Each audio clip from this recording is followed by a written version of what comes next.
The S&P is looking to extend into a 7th week to the upside. Bob Iaccino, founder, chief strategist of Path Trading Partners, joins us this morning. Bob, happy Friday. Let's begin with Powell. The pivot this week, right or wrong? Oh, wow. First, I think we have to assume that it's a pivot, which obviously in the language it was. I was looking back and Jerome Powell in June of 2021.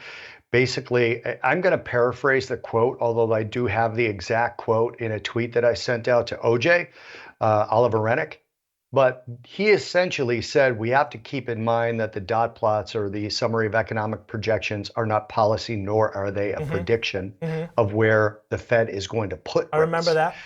Yeah, so there's that. But basically, having only 5 members of the FOMC committee put 3 interest rate cuts into their summary of economic projections, and to have the market completely interpret that as 150 basis Yeah. points of cut next year, It sounds like you think markets it's a tend to little overreact. overdone.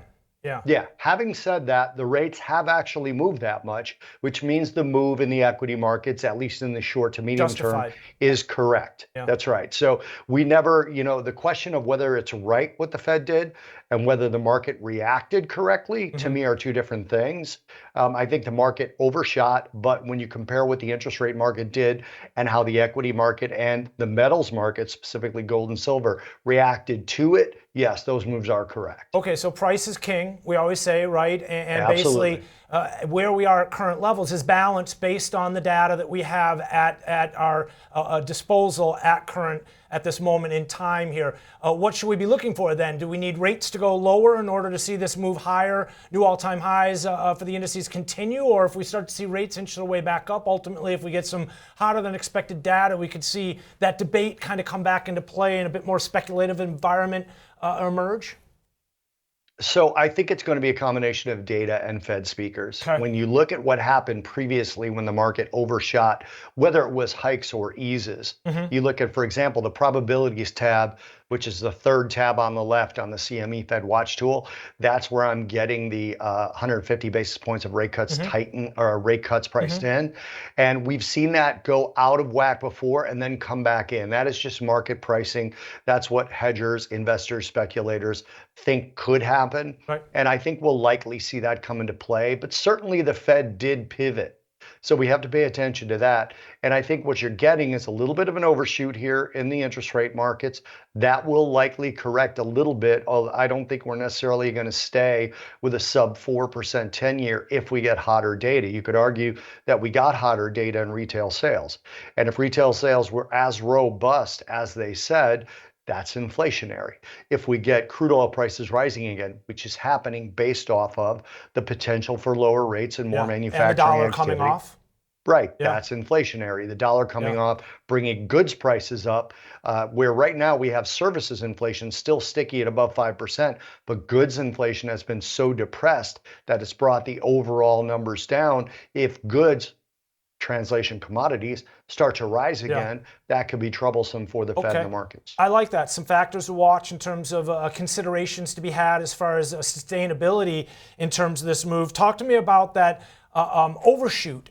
I wonder if it was overemphasized or magnified by the unexpected pivot in some ways from the Fed and the ECB, which sort of took a different road, right? And they maybe kind of surprised the dynamic there. Many thought that the ECB was going to be the first cut, and now we're kind of seeing a little bit of a different scenario play out.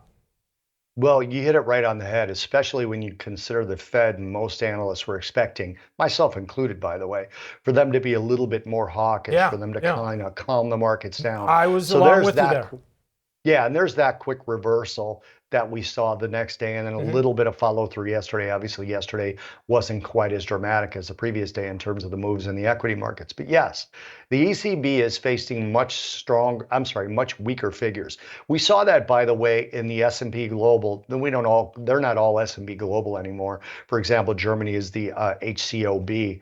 PMI figures, which is the small to medium-sized business, more weaker manufacturing numbers there. We're going to get the U.S. numbers in a little bit today. So again, we're seeing weaken, in other words, moving further into contraction on that data. So yeah, you would expect to see the ECB at least speak more dovishly, but now the markets are definitely pricing in, when you look at what happened to the dollar, for the U.S. Fed to ease much more quickly than ECB. And even the UK, which I would have expected would have been the easiest of the three. Bob, considering the employment data we're seeing here, the strength in labor conditions here in the U.S., does the Fed risk credibility right now, again, with this pivot? Should they, a few months down the road, start to have to kind of take a little bit more of a restrictive stance ultimately?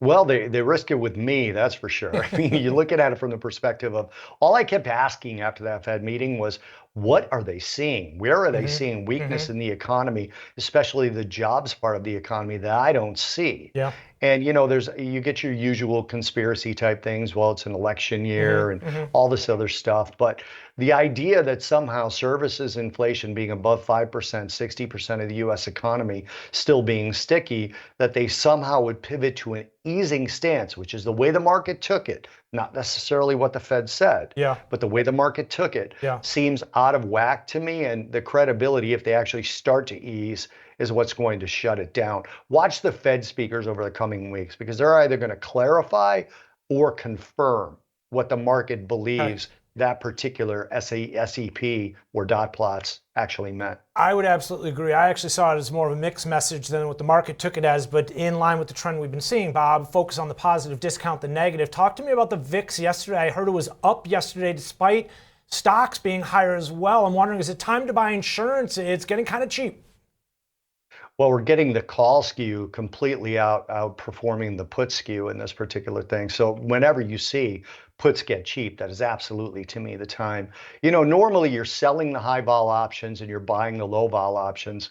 And you can ask Tom White about this, but when we see the puts get this cheap, the markets aren't worried about the downside. And there's a couple of historical factors as to why they should. I don't think we have time to go into them this morning, but that to me is absolutely a time just to buy too good insurance. to pass up at this point. It's too good to pass up. Okay. Right. All right, well, that explains it, Bob. I appreciate you joining us here. A solid look at a couple of the components, the factors to consider amidst this market rally in the coming weeks here, and definitely a different outlook or a different insight in terms of the Fed from what we've heard from others this week. Bob, appreciate that. As always, Bob Iaccino, founder, chief strategist of Path Trading Partners.